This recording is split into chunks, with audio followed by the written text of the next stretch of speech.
Hello, everyone, and welcome to Slash Film Daily for Tuesday, October 1st, 2019. On today's episode, we're going to talk about the latest film and TV news. This is Slash Film Editor-in-Chief Peter Sciretta, and joining me on today's podcast is Slash Film Weekend Editor Brad Oman. Hey, that's me. And writer Chris Evangelista. Hello, folks. Sorry, I was on mute for a second there, but I didn't want to delay any longer, so I rushed in. Okay. Let's dive into the news. Let's talk about Quentin Tarantino, who, since he started making films, I think people have compared his films to almost like novels because they have those like kind of chapter headings and, they play with time in a way that novels do. And now he's writing a novel? Chris, what is going on here? Right. He's been teasing this idea of writing a novel for a few years. And in fact, he actually said in previous interviews that Once Upon a Time in Hollywood originally was going to be a novel before he turned it into a movie.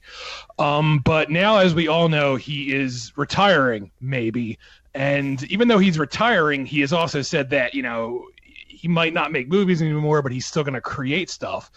And he did this new, long-ranging, really great. It's not even an interview; it's a conversation between him and Martin Scorsese, which is like a must-read, and it's really long. I haven't even finished reading it yet, but it's if you like those two filmmakers, and you should, it's a great read. And they talk about their careers, they talk about their work, they talk about other people's work, and during the course of this conversation, Tarantino mentions that he is currently writing a book, and it's a really long quote, so I advise everyone to read it on slashfilm.com. But the gist of it is it's a story about a World War II veteran who comes back from war, and he's really jaded, and he also thinks Hollywood movies are bullshit just because he's seen so much in the war.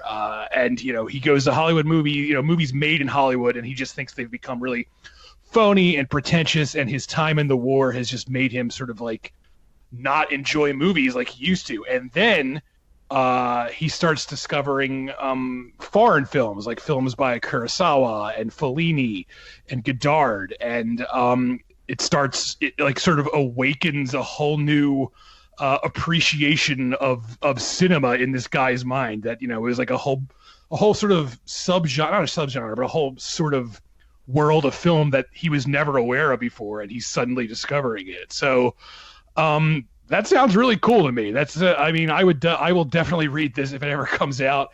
It just sounds really interesting. It also sounds kind of vaguely like it ties into Once Upon a Time in Hollywood, LA, because Brad Pitt's character, Cliff Booth, is also like a jaded World War II veteran. So it's sort of like just a thing that Tarantino has on his mind right now, I guess. But I'm also curious, like, one of the reasons Tarantino is, quote unquote, going to be retiring from film is because he said he was afraid he was like running out of like insightful, interesting stories to tell?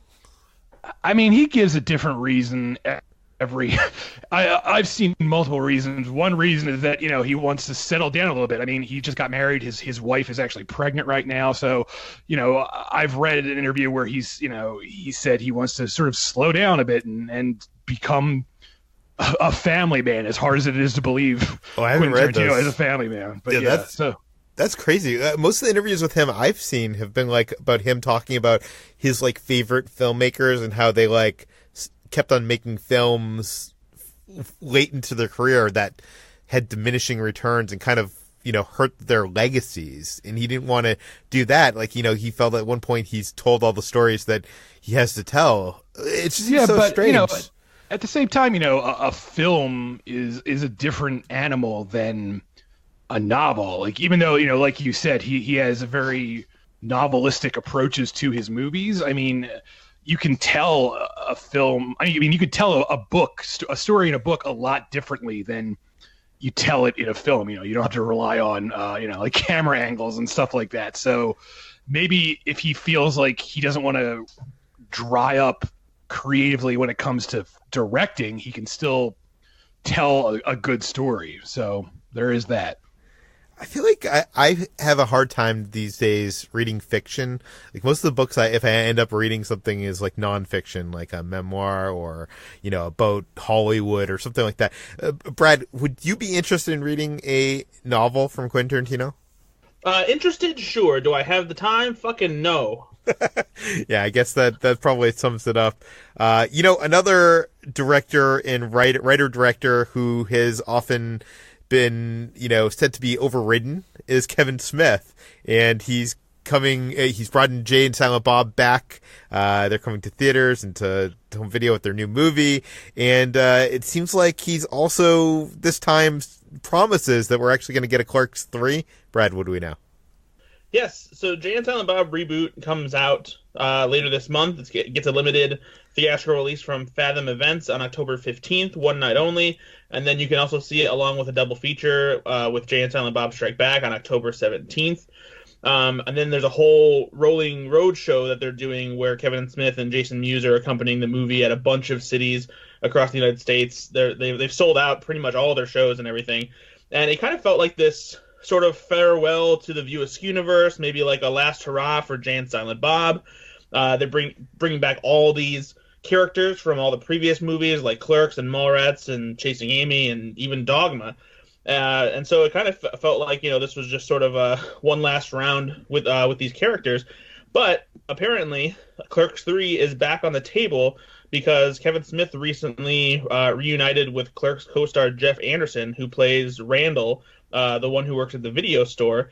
And it sounds like they talked about finally making Clerks 3 happen. And there was a chance that this almost happened back in 2016, 2017, when Kevin Smith had already written a script for Clerks 3, and they got funding together, but Jeff Anderson didn't want to do it. He liked the script, but he just didn't feel compelled to do another movie at that time.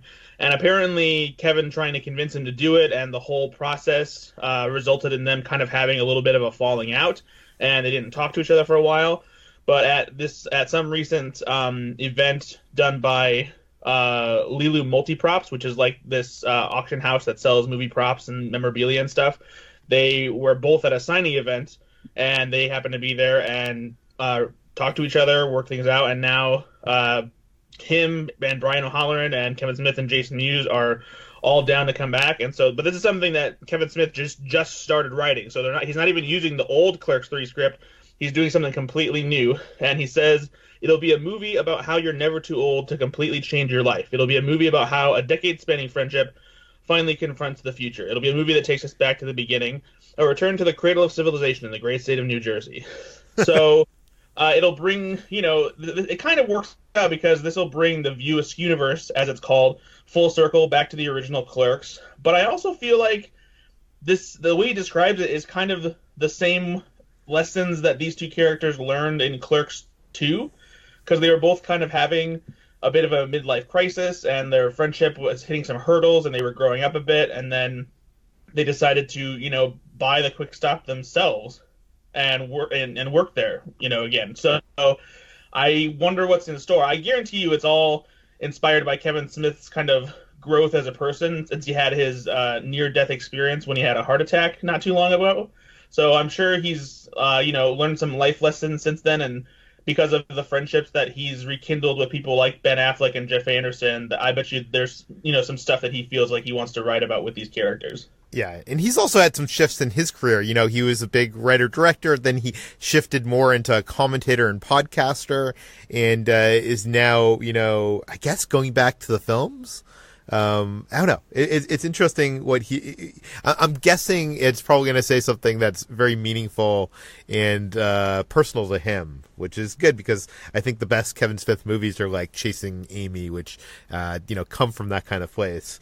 But okay, let's talk about J.J. Abrams, a friend of Kevin Smith, who is, promoting Star Wars, The Rise of Skywalker, and he's already, before the film has coming out, is already having to defend it, because, that's what Star Wars directors have to do these days. Chris, tell us about it. Yes. So, by now, even if you're trying to avoid spoilers, I feel like that the Emperor, Palpatine, is in Star Wars. Palpatine. I'm so. Please forgive me. I've always pronounced it that way, and I guess I'm wrong. But that character is in the Rise of Skywalker. His voice is heard in the trailer. His big dumb face is on the poster, and a lot of people, myself included, are a little perplexed by this. I loved The Force Awakens. I really loved The Last Jedi. I am looking forward to seeing how this trilogy concludes, but the one thing that's really making me nervous is the return of the Emperor, because as anyone familiar with this franchise knows, he is very much dead. Not only did he get tossed down that whatever reactor thing, but it exploded, and so there's really no way he could have survived. On top of that, the thing that's really bugging me is there's been zero hint of the Emperor's presence in these last two movies. I mean, I guess you could argue well look, we don't know where Snoke came from, or right. That's what I was going to say. You could sort of argue that, but there's been not even like the tiniest bit of hint of the Emperor. And even if there had just been like a smidgen of that hint, I would be less apprehensive about this. But because there hasn't been, I'm really on the fence about this. But I'm waiting to see how it plays out in the film itself. J.J. Abrams, for his part, says in a new interview with Empire, some people feel like we shouldn't revisit the idea of Palpatine. Did I say it right that time? Yes. Okay, and I completely understand that. But if you're looking at these 9 films as one story, I don't know many books where the last few chapters have nothing to do with those that have come before. If you look at the first 8 films, all the setups of what we're doing in the Rise of Skywalker are there in plain view. And look, I get what he's saying there. There is a logic to that, and again, I will reserve judgment for the final product, but I'm really, really nervous about this because I don't know. Just to me, this reeks of fan service. This is like, oh, remember this guy? He's back. Like, but I don't think it's fan service because I don't think there's like a huge core of people that are excited that. To see Emperor Palpatine return. Like, if it was Darth Vader, maybe, but like, I feel like it's not. I guess, yeah, I don't know. It just to me, I don't know. I will agree. When I first heard this, and I heard this about a year ago, and I think we talked about it off mic, like while we were recording a podcast. The pit of my stomach dropped when I heard this because it sounded like such a horrible idea, and but the more and more I thought about it, and the more like I've spent time thinking about this, I think JJ is right. I don't know. It's all in the execution, right? But I do think if you think of this as a saga, and they're going to be heavily promoting this not as the end of this trilogy, but the end of the entire Skywalker saga. And if it's unfortunate, but Carrie Fisher dying, Mark Hamill's character being killed in the last episode, it doesn't leave them much room to have that closure, that bookend to this whole epic story. And I feel like the only way to do that is actually to bring back the Emperor. But I don't know. I mean, I don't know. Like, why not just have like Jabba the Hutt show up at this point? He was in the other movies too. Why can't he's back? Look, there he is. It just seems really, really cheap to me. Jabba the Hutt was a side quest. He was like a bump in the road. The Emperor, like, this is the Star Wars, and the person who started the Star Wars was the Emperor. I know, but I really feel like his story is finished. I mean, his whole thing was trying to turn Luke to the dark side, and Darth Vader threw him down that. What if it's not finished though? What if a piece of the Emperor has been in front of us this whole time, and her name is Rey? Ugh. But the other thing is, like, in the prequels, the Emperor or Palpatine basically mentions that his master had found a way to cheat death. Like, so there is some seeds to plant here. I'm not sure how Palpatine is back in this film, but like, it's not as if it hasn't.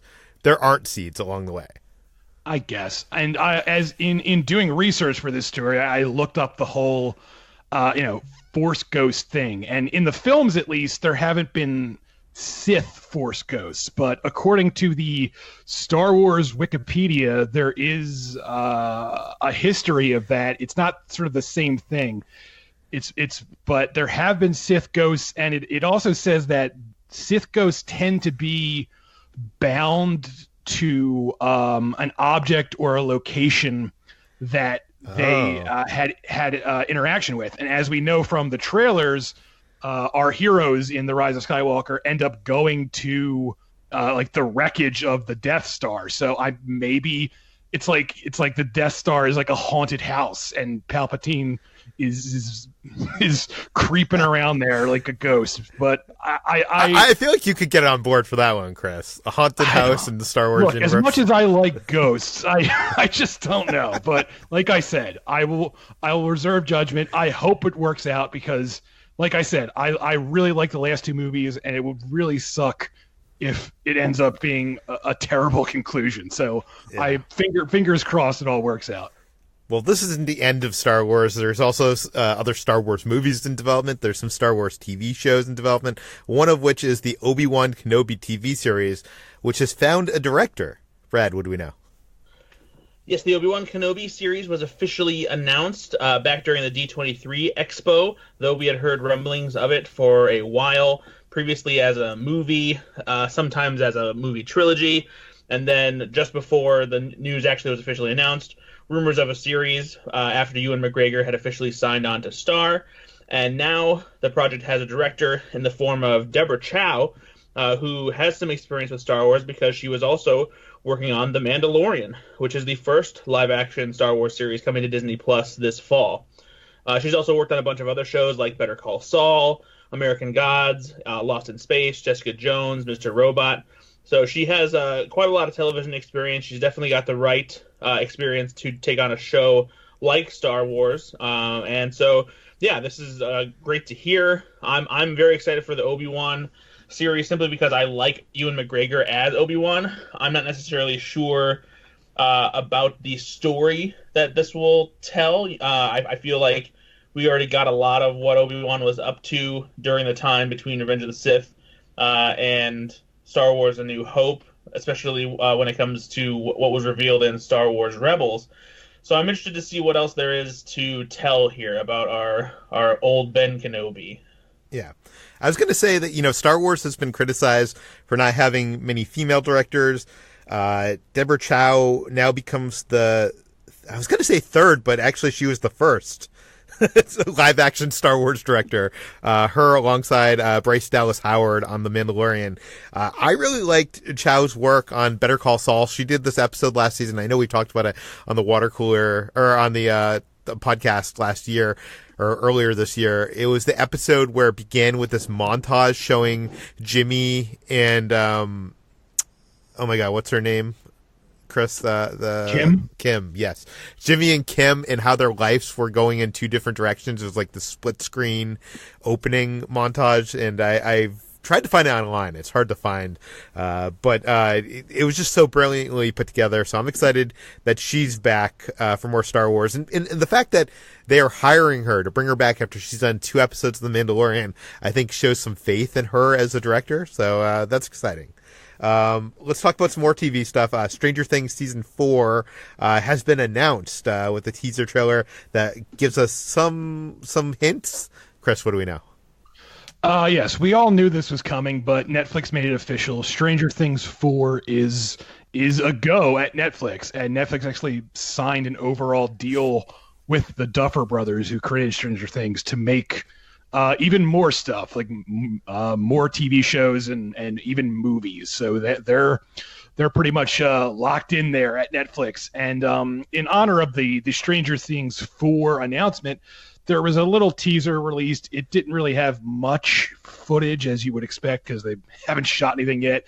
It shows, the upside down, but then it ends with a tagline that says, "We're not in Hawkins anymore." And Hawkins is, of course, the town where most of the show has been set. So the question is, what does that mean? And I have my theories. The internet has their theories. Without going into, I don't want to give away spoilers just in case someone hasn't somehow watched season 3 yet, but season 3 ended with one character seeming like he or she was dead, only to possibly turn up in Russia. So my guess is season 4 is going to involve, jumping, out of America entirely and involving that character finding their way back out of Russia to, America. Yeah. What that means for the other characters, I have no idea, but I guess we'll see. And you also have another character that literally is moving away from Hawkins at the end of that season as well. So right, yes, that too. So yeah, it'll be interesting to see, and I'm sure in a few months or whatever we'll get another teaser trailer that will give us all the titles for the season 4 episode, so we can theorize and speculate. Another bit of interesting news today is Ava DuVernay is turning DC's DMZ comic book into a series for HBO Max. Brad, what do we know? Yes, in case you didn't know, there is a comic book called DMZ, not TMZ, not the yokels who talk about celebrities and suck on water bottles. DMZ, as in Demilitarized Zone. It's a DC Comics title that takes place in a world where a second civil war has split up the United States, created a lot of turmoil and chaos. And Ava DuVernay is going to turn this into a TV series at HBO Max, or at least hopes to, because they've ordered a pilot for the series. So they'll very likely determine whether or not they want to proceed with a series after they see the pilot. She'll be directing it and executive producing it, along with Roberto Panino, who worked on Westworld, and he's also writing the pilot as well. And what's interesting here is that the synopsis for the actual comic says it focuses on a male journalist named Matty Roth. He follows a veteran war journalist into the heart of the DMZ, and things go wrong. He gets lost, and he has to try and find his way off the island, or potentially just stay in the DMZ and crack a story that most journalists would never get a chance to. So that's the main character in the comic, but Deadline, who reported this story, said that the main character is a female medic on the island who is trying day in and day out to help keep residents alive while trying to also find her lost son. And in case I didn't say this, the DMZ is Manhattan in New York. And so as the story unfolds, this woman, this medic, would become a source of hope in an America that has lost all sense of the idea. So it seems like maybe they've shifted focus a little bit, because this medic character is actually the second lead in the comic series. So perhaps the TV series will focus more on the comic's secondary lead, and then the journalist character might end up being the secondary lead in the series. But we're not sure. That's just speculation on our part. Yeah, I read this comic when it first came out. I think it was in the height of Y the Last Man, and this was from Vertigo, and which I guess now is DC. It's just DC proper. I don't really remember much about it, but I do remember enjoying it. Hey, Peter. Hello, Jacob. Hi, I heard you mention that DMZ is being turned into a TV show, and now I'm here. Have you read DMZ? Oh yeah, I read all of it. I would love to chime in here if you would have me. Yeah, tell us about DMZ. Why should we care about DMZ? DMZ, it ran for 72 issues, and like all comics that have that length, has ups and downs. But it's ended up being a really refreshing take on the war comic, because instead of being a war story following soldiers, the main character was a journalist, or in this case a medic, and the setting didn't really find the main characters interacting with soldiers on either side very much. I mean, the American government doesn't want anybody knowing their plans. The militants who are uprising from this far right group, they're not going to go talk to a journalist from the United States proper. So he ends up finding stories about the people of New York. It ends up being a comic about Manhattan and about New Yorkers. And end up finding really interesting stories about how if you're in Manhattan and suddenly you're caught from the rest of the world, your streets are a war zone, eventually things are going to have to become a new normal. If you're trapped forever, how do you eventually feed yourself? How do you entertain yourself? What kind of cultures and subcultures form? Will people start forming local elections and governments to try to maintain the world they have? And DMZ is less of a war comic and more of a comic about society and a civilization sort of building itself anew from within, the worst possible situation. And that's why I think Ava DuVernay is very interesting here, because it's less comic about military and more about social structures and how people maintain them or rebuild them in time of crisis. It gets really interesting, especially as it goes on and tries to answer these bigger questions. So that's why, you may hear Second Civil War and think action show, but no, this is very much up Ava DuVernay's alley. Yeah, I know like years ago, maybe like 2014, 2015, the Sci-Fi was planning on an adaptation of this with like some writers from Mad Men. It's going to be, I think it's a step up that they're going to be on HBO Max because it seems like they'll probably have a bigger budget, which is kind of needed if you're going to do like a story set in a war-ridden New York City, right? Like this isn't something. It was just like stories done in small rooms, I'm assuming. Yeah, and scope is big, and my favorite stories from this comic aren't even like the big, massive war scenes, but the scenes where it's like, what does New York City look like 3 years into being a war zone? And the culture has changed, society has changed, the way people dress and act has changed. You can do a lot of interesting set dressing, and a lot of costuming, a lot of reimagining what New York would actually look like. And the comic does that really well on the page. So I'm very curious to see with an HBO budget how they can do that here. Yeah, I'm excited for this. You know what, Jacob, now that you're here, this is exciting because you just wrote up the story about Black Widow, which could potentially be a spoiler. So if you don't want any spoilers for Black Widow, you can tune out now, but it deals with someone who has appeared on set, there's been set photos of this character. So you have been warned. Yeah, so some set paparazzi photos that we did not run, but you can find a link to them out there, feature William Hurt on the Black Widow set. And you may know that William Hurt plays Thaddeus Thunderbolt Ross in the MCU. He's the main human villain in The Incredible Hulk, and then later he resurfaced as Secretary of State in Captain America Civil War, had small roles in Avengers Infinity War and Avengers Endgame. And he's sort of, the bureaucratic and military, wall standing in the way of the Avengers. Sort of the not quite a villain, but sort of the guy who's there to say you're bringing too much stuff up, Avengers. Stop it.